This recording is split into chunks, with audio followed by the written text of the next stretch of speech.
Hello दोस्तों, स्वागत है आप सब लोगों का अपने यूट्यूब चैनल पर जिसका नाम है एग्ज़ाम जीके जोन।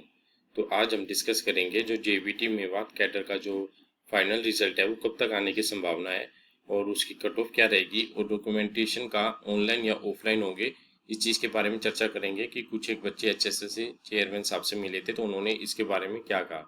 और साथ ही ये भी डिस्कस करेंगे कि भाई जो नई भर्ती है टीचिंग की वो कब तक आ सकती है, और ये पूरी हम आज डिस्कस करेंगे। यदि आप अपने चैनल पर नए हैं तो प्लीज़ चैनल पर एक बार विजिट करें। अगर आपको अच्छा लगे तो प्लीज़ चैनल को जरूर सब्सक्राइब कीजिए for more updates and detail के लिए। चलो चलिए शुरुआत करते हैं। देखिए, जो अपने जेबीटी मेवात कैडर का जो फाइनल रिजल्ट है वो कब तक आने की संभावना है। जेबीटी मेवात की एक और लिस्ट लगी थी ईडब्ल्यूएस कैटेगरी की। जो इसमें ईडब्ल्यूएस के कैंडिडेट थे उनकी जो वैकेंसीज है वो इंक्रीज की गई थी, जिसकी वजह से है जो कट ऑफ ईडब्ल्यूएस वालों की कम गई। और दूसरे बच्चों को अब ये लग रहा है कि ईडब्ल्यूएस की वैकेंसीज इंक्रीज करने के बाद क्या हमारी कट ऑफ के ऊपर भी असर पड़ेगा। ऐसा कुछ भी नहीं है।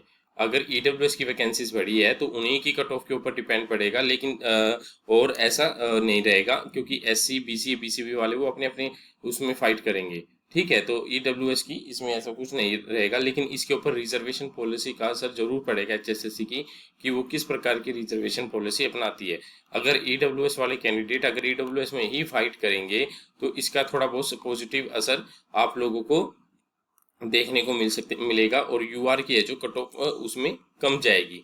ठीक है, इसमें एक तो ये पॉइंट रहेगा आप लोगों का। और आप लोगों का जो फाइनल रिजल्ट है वो कब तक आने की संभावना है। फाइनल रिजल्ट है जो आप लोगों का वैसे जून तक तो आएगा नहीं, जून के बाद ही आएगा, क्योंकि सरकार है जो छुट्टियों में इन लोगों को ज्वाइन नहीं करवाएगी। छुट्टियों में ज्वाइन करवाने के बाद वो सैलरी बचाने की पूरी पूरी कोशिश करेगी सरकार, क्योंकि स्कूलों की छुट्टियां रहती है, तो ऐसा कोई कारण है नहीं कि जून में ही रिजल्ट आए। तो क्या पता जुलाई या अगस्त तक आप लोगों का रिजल्ट आ सकता है। ठीक है, उसमें एचएसएससी वैसे इस चीज़ में थोड़ा सा स्लो चल रही है सरकार एचएसएससी, क्योंकि अपना उनका पूरा फोकस हरियाणा पुलिस को लेकर है, गवर्नमेंट एचएसएससी का, और वो बहुत अच्छे से भी काम कर रही है एचएसएससी अपने सभी भर्तियों को लेकर सीक्वेंस में चल रही है। ठीक है, तो और डॉक्यूमेंटेशन कैसी होगी, इसकी जो डॉक्यूमेंटेशन है आप लोगों की, जहाँ तक कुछ एक बच्चे हैं जो चेयरमैन साहब से मिले हैं, एचएसएससी के जो चेयरमैन साहब है उनसे अभी तक जो बच्चे मिले हैं उन्होंने, चेयरमैन साहब ने अभी तक तो यही कहा है कि ऑनलाइन ही आप लोगों की डॉक्यूमेंटेशन करवाई जाएगी। अब काफ़ी बच्चे कह रहे हैं कि ऑनलाइन डॉक्यूमेंटेशन में है ना जो बच्चों का नुकसान हो जाएगा, क्योंकि जो ऑलरेडी सिलेक्टेड बच्चे हैं वो भी घर बैठ के या कहीं पर भी अपना डॉक्यूमेंटेशन करवा सकते हैं, और इससे उन बच्चों का जो सिलेक्शन लेने वाले बच्चे हैं जिनको जॉब की ज़रूरत है उन लोगों का सिलेक्शन नहीं होगा।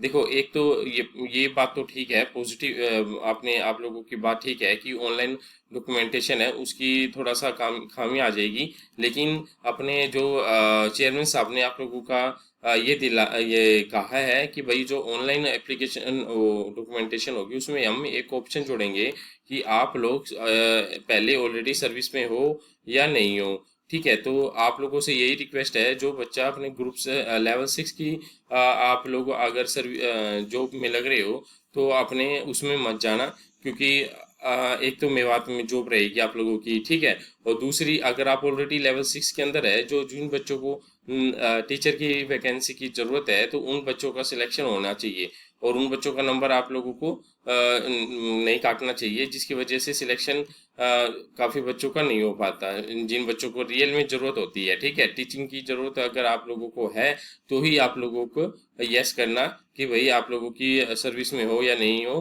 ठीक है, अगर नहीं रहे फिर आप लोग नो कर देना।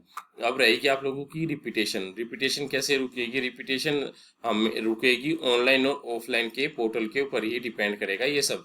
आप लोग ज़्यादा से ज़्यादा एचएसएससी चेयरमैन साहब से मिले। ठीक है, देखो वो अपने साहब है, बिल्कुल जेन्युइन बंदे हैं। ठीक है, वो बात सुनते भी है बच्चों की, और आप लोग अगर वहाँ जाएंगे तो त्वरित समाधान भी करते हैं उसी टाइम में कई बच्चों का, कि भाई, और संबंधित ब्रांच को भी निर्देश देते हैं। कई बार आप लोगों ने न्यूज़ भी देखी हो, तो आप लोग चेयरमैन साहब से जाइए और उन्हें याद भी दिलाइए और उनसे कहिए कि डॉक्यूमेंटेशन है जो अगर ऑनलाइन करवाए तो पोर्टल में और यस और नो का ऑप्शन आप लोग जरूर जोड़ना, ताकि आप लोगों की कट ऑफ है कम जाए। ठीक है। अब रहेगी कट ऑफ, क्या रहेगी आप लोगों की जो कट ऑफ है, ये मान के चलिए अगर जो अब फाइनल जो लिस्ट लगेगी आप लोगों की 1 या 2 नंबर ऊपर ही लगेगी, इससे नीचे आप लोगों की फाइनल लिस्ट नहीं लगेगी। अगर किसी बच्चे के 60 नंबर है, ठीक है, सपोज करो अगर किसी बच्चे के 60 नंबर है तो फाइनल कट ऑफ मान के चलो आप लोग +2, तो 62 नंबर आप लोगों के होने चाहिए। अगर उस बच्चे के एक दो प्लस नंबर नहीं बन रहे, बिल्कुल पॉइंटों में बैठा है, ठीक है, बिल्कुल पॉइंटों में बैठा है, तो वो उसकी चांसेस लगने के चांसेस बहुत कम हो जाएंगे। और आप लोग है अपने थोड़ा सा दूसरी भर्ती की तरफ भी ध्यान देना अब, ठीक है। तो आप लोग दूसरी भर्ती की तरफ भी ध्यान देना, ये फाइनल कट ऑफ इसके ऊपर डिपेंड करेगी, 1 या 2 नंबर ऊपर जाएगी। अब बात रहेगी सर आने वाली भर्तियां कब तक आ सकती है। जैसा कि मैंने एक बार पिछले वीडियो में भी कहा था और आप लोगों ने न्यूज़ में भी सुना होगा, जो पीआरटी की है जो 7500 पद खाली है अभी भी सरकार के पास, और टीजीटी के 5000 पद खाली है, पीजीटी के 2500 पद खाली है, ठीक है। ये टोटल ये मान के चलो आप लोगों के 15-1 हज़ार के आसपास है जो आप लोगों की वैकेंसीज खाली पड़ी है अभी सरकार के पास। तो आप लोग ये 2027 में ही आप लोग एडवर्टीजमेंट मान के चले कि अपनी टीचिंग की एडवर्टीजमेंट है 2027 से पहले आएगी नहीं, ठीक है। तो और लेकिन जो इस साल का जो एस्टेट होगा 2026 का, वो आप लोगों के लिए इम्पोर्टेंट होगा। जो बच्चे अपनी टीचिंग लाइन की तैयारी कर रहे हैं और एस्टेट नहीं है तो आप लोग एस्टेट कर सकते हैं। और आप लोग है जो अपने चैनल को जरूर सब्सक्राइब कीजिए। एस्टेट के लिए जो मीनाक्षी मैडम के द्वारा साइकोलॉजी की क्लास अब लगानी शुरू हो चुकी है, ठीक है। तो मैडम है जो साइकोलॉजी की क्लास अब ले रही है आप लोगों के लिए, तो आप लोग वहाँ पर भी देख सकते हैं।